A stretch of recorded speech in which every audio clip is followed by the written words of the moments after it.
Hi friends, welcome to my channel daily Bible reading.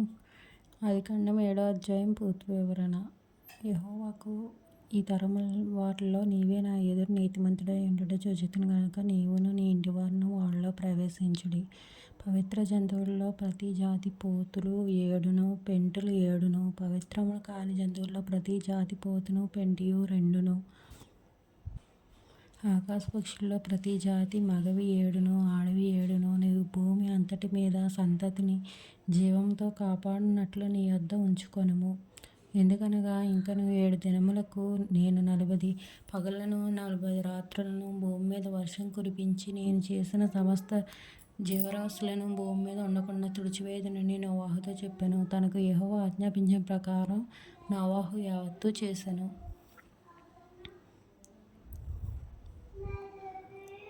ఆ జలప్రవాహం భూమి మీదకి వచ్చినప్పుడు నోవాహు 600 ఏండ్ల వాడు.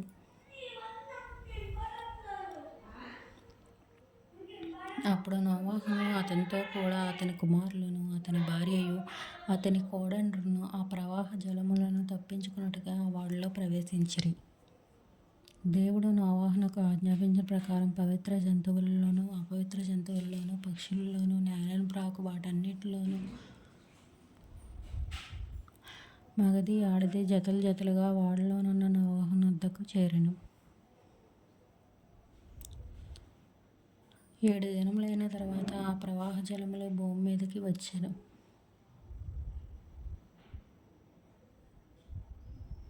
నోవాహు వయస్సు యొక్క 600 సంవత్సరములు.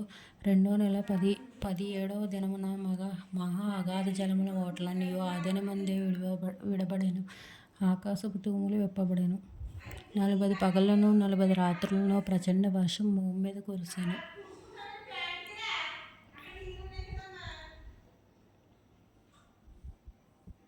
ఆ దినమందే నోవాహును నోవాహు కుమారులగు షేమును హామును యెఫెతును నోవాహు భార్యయు వారితో కూడా అతని 3 కోడండ్రును ఆ ఓడలో ప్రవేశించిరి. వీరే కాదు, ఆయా జాతుల ప్రకారం ప్రతి మగమును, ఆయా జాతుల ప్రకారం ప్రతి పశువును, ఆయా జాతుల ప్రకారం నేల మీద ప్రాకు ప్రతి పురుగును, ఆయా జాతుల ప్రకారం ప్రతి పక్షియు, నానా విధములైన రెక్కలు గల